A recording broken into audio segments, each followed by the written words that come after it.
The cameras were rolling.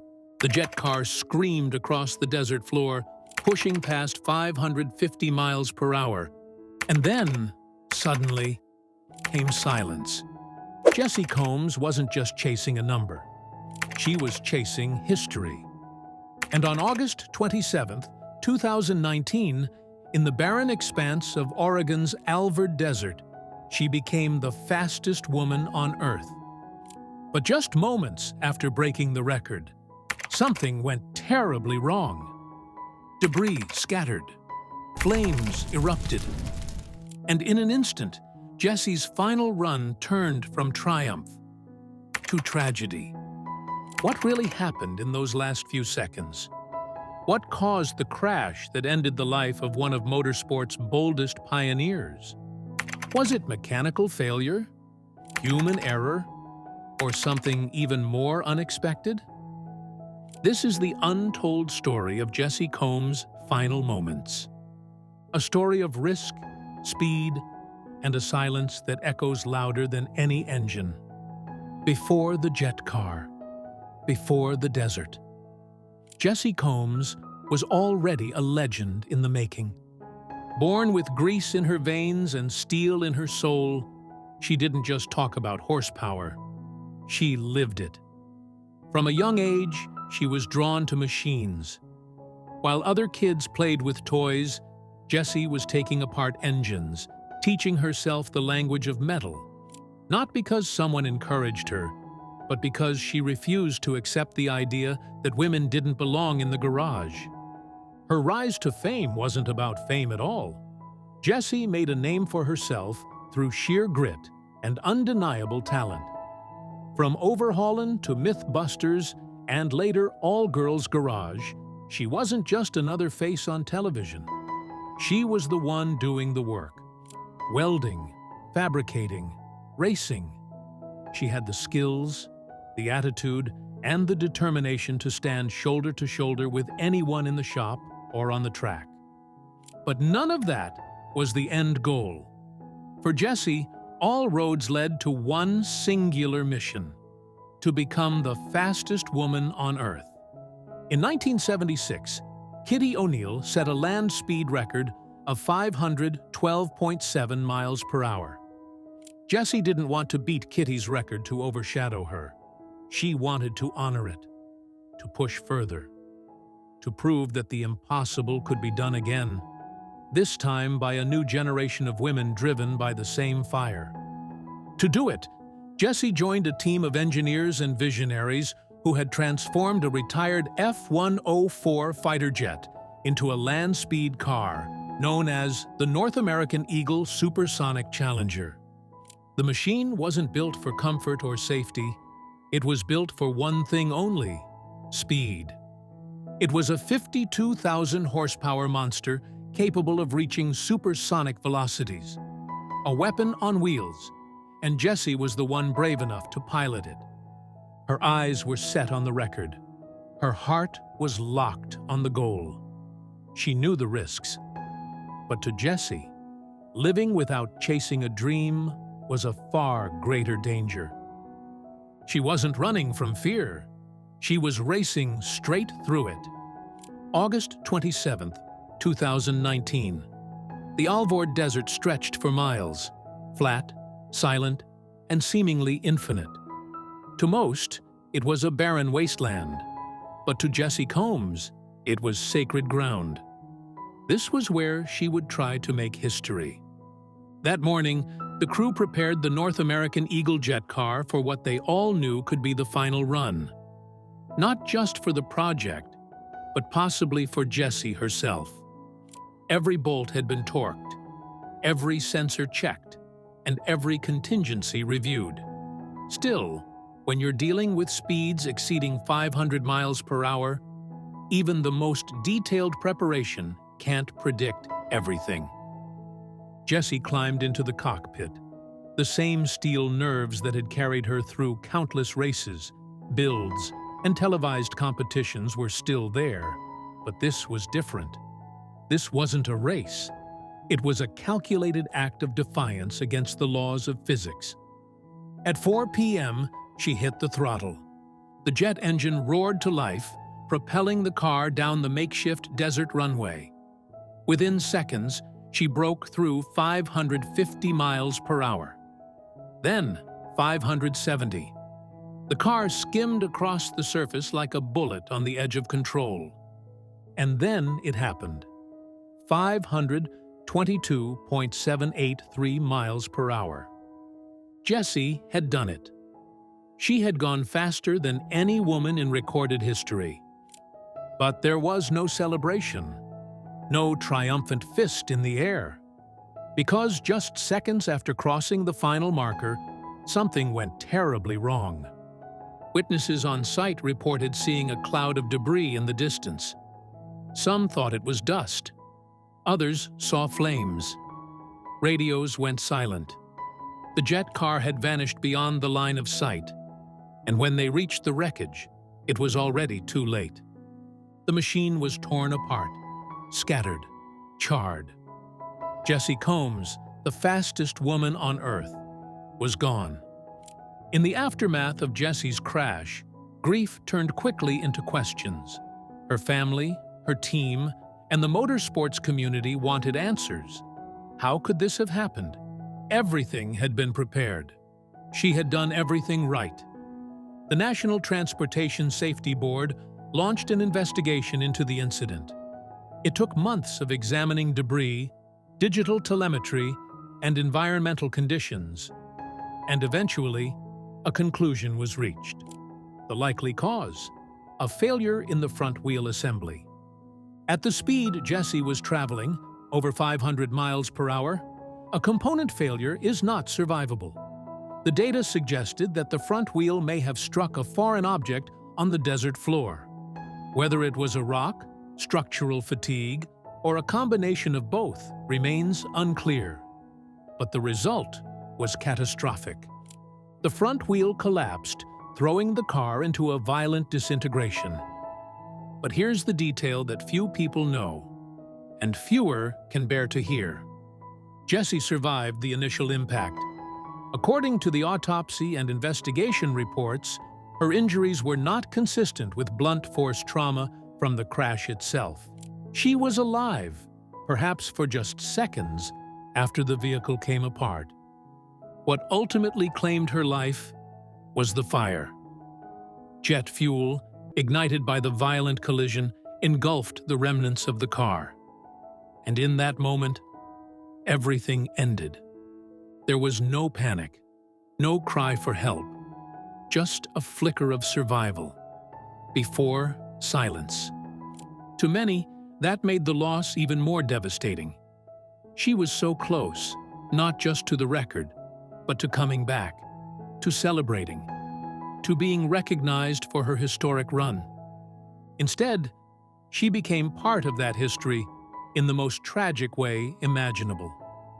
In the months that followed Jessi Combs' death, something remarkable happened. She was not simply mourned, she was celebrated. Tributes poured in from around the world, from race teams, from welders, from women in garages and workshops who had followed her journey for years. And then, on June 22, 2020, Guinness World Records made it official. Jessi Combs had broken the record. Her speed of 522.783 miles per hour made her the fastest woman on Earth, officially, undeniably, forever. It was a posthumous victory, but it mattered. Because Jessi's legacy wasn't just about going fast, it was about who got to go fast. She stood for inclusion in a world where women were often told they didn't belong. She didn't ask for permission. She built her own path, welding by welding, gear by gear. She wasn't interested in being a celebrity. She wanted to build things, to go faster than fear, to show girls that they didn't have to choose between femininity and ferocity. In her honor, the Jessi Combs Foundation was created to provide scholarships and opportunities for young women pursuing careers in trades, fabrication, and automotive fields. Her message was simple but powerful. You don't have to wait for someone to open a door. You can build your own. She left behind more than a record. She left behind a movement. Jessi Combs knew exactly what she was getting into. She wasn't naive. She didn't see land speed racing as a glamorous thrill ride. It was a violent, unforgiving test of human limits, and she chose it anyway. What made Jessi different wasn't just her skills. It was her relationship with fear. She didn't pretend it didn't exist. She stared it down. She studied it. And then she pushed past it at 500 miles per hour. In countless interviews, Jessi spoke openly about the risks she faced. She knew that the line between triumph and tragedy was razor thin, especially at those speeds. But for her, the cost of not trying was always greater than the danger of trying and failing. She had this mantra, one that echoed through everything she did. Do something that scares you. To Jessi, fear wasn't a wall. It was a challenge, a compass. If she was afraid of something, it meant she was headed in the right direction. That mindset wasn't just about racing. It was about life. Jessi constantly challenged norms, whether it was entering male-dominated TV shows, building SEMA-level vehicles on her own, or walking into boardrooms as the only woman in a sea of suits. She refused to be underestimated. And yet, despite her intensity, Jessi was deeply grounded. Friends and colleagues remember her for her laugh, her compassion, her genuine curiosity about people. She could build a frame from scratch 1 minute and offer career advice to a teenage girl the next. To many, she was more than a role model. She was a permission slip, proof that women could be fierce, fast, and unapologetically themselves. Her death wasn't just the loss of a racer, it was the loss of a symbol. But symbols don't die. They evolve. They inspire. The North American Eagle team wasn't just a group of technicians and engineers. They were Jessi's second family. And when the crash happened, that family was shattered. Some of them had been working on the project for over a decade. They had watched Jessi grow into the role of pilot, not just because of her skill, but because of her spirit. She brought something intangible to the team, a spark that made the impossible seem possible. After the accident, the team was devastated. Many of them questioned whether they should have seen it coming, whether something could have been done. The guilt, though undeserved, was overwhelming. But the truth is, every one of them knew the risk, including Jessi. Especially Jessi. She had made peace with the danger a long time ago, and more than that, she accepted it as part of the journey. In the weeks that followed, the team disbanded. The North American Eagle program was retired indefinitely. For some, continuing without Jessi would have felt like erasing her. For others, it was simply too painful. But even in their grief, they made sure her final run wouldn't be forgotten. They shared footage, they gave interviews, they pushed for her record to be certified, knowing that she had earned it in full. And when Guinness finally acknowledged her achievement, it wasn't just a win for Jessi, it was a moment of healing for everyone who loved her. The jet car now sits silent. Its engine will likely never roar again. But to the people who built it, and the woman who gave it meaning, that silence is sacred.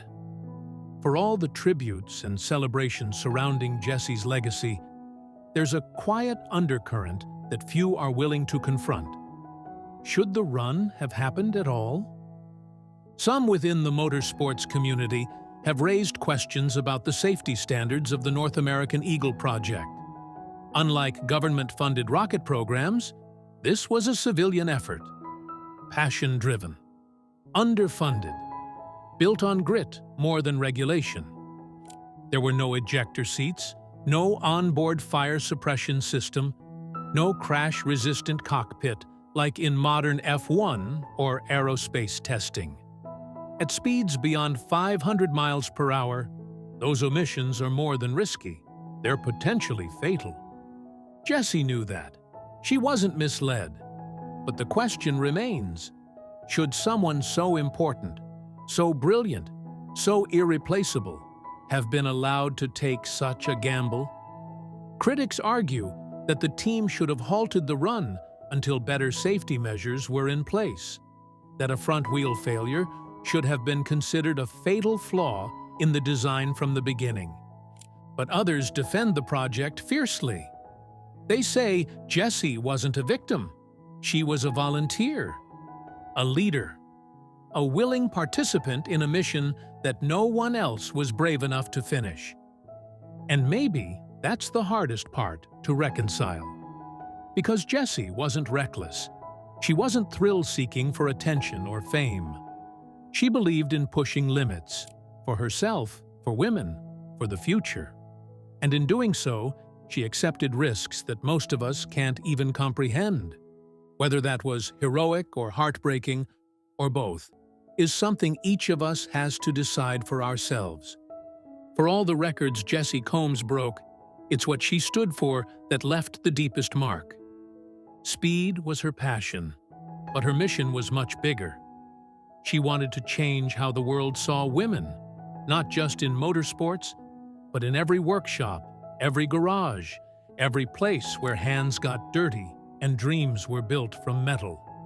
Jessi wasn't just a pioneer behind the wheel, she was a pioneer in the world of trades, fabrication, and hands-on craftsmanship. She made it her mission to open doors that had been closed for too long. In 2019, before her final run, Jessi was already laying the groundwork for what would become the Jessi Combs Foundation. After her death, that vision came to life through her friends, family, and team. The foundation now awards scholarships and mentorship opportunities to women pursuing careers in the trades, welding, mechanics, metalwork, and more. And that's what made Jessi special. She didn't just want to succeed, she wanted to lift others with her. Every time she stepped onto a stage or into a classroom, she carried with her the message. You can do this too. She mentored aspiring fabricators. She volunteered at schools. She spent her free time teaching young women how to hold a torch, how to trust their instincts, how to shut out the noise of doubt.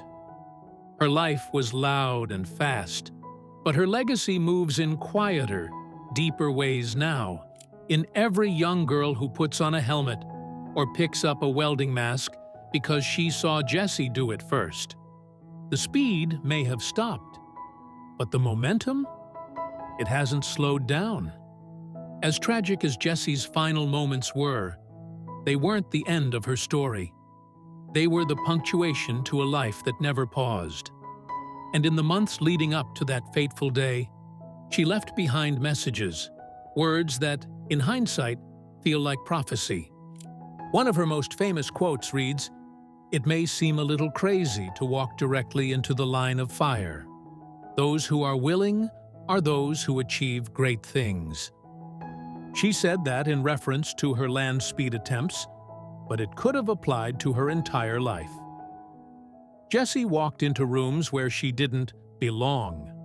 She faced down critics, overcame injuries, shattered gender norms, and smiled through it all. That quote wasn't bravado, it was belief. She believed in doing hard things, scary things, necessary things. And even more powerful than her records were her reflections. Jessi journaled. She spoke about fear and purpose and the kind of clarity that only comes when you put your life on the line for something bigger than yourself. She never portrayed herself as invincible, but she also never let fear make decisions for her. That's what made her inspiring, not just the speed, but the intention, the clarity, the knowing. She understood what it meant to live fully, to live deliberately. And when you watch her interviews or read her words, one thing becomes clear. Jessi didn't die doing what she loved. She lived doing what she loved. And that life, burning bright and bold, is what continues to echo louder than any engine ever could. Legends aren't always forged in victory. Sometimes they're born in the moments when someone risks everything for something they believe in. That's Jessi Combs. She wasn't a superstar by accident. She didn't inherit fame or ride on hype. She carved her name into the steel of every machine she touched, every barrier she broke, and every person she inspired. And when she pulled that throttle on her final run, she wasn't chasing glory. She was chasing purpose. Today, her story isn't told just through headlines or certificates. It lives in murals painted on garage walls, in young welders wearing her foundation's logo, in the roar of every woman who dares to say, "I belong here too." Her final run wasn't the end, it was a beginning. Because Jessi Combs proved that greatness doesn't come from avoiding risk. It comes from accepting it, from meeting fear head-on and doing the thing anyway. She didn't fade quietly into the history books. She exploded into legend, fast, fearless, and unforgettable. And though her engine may have gone silent in the desert that day, her legacy continues to accelerate, full throttle, with no finish line in sight.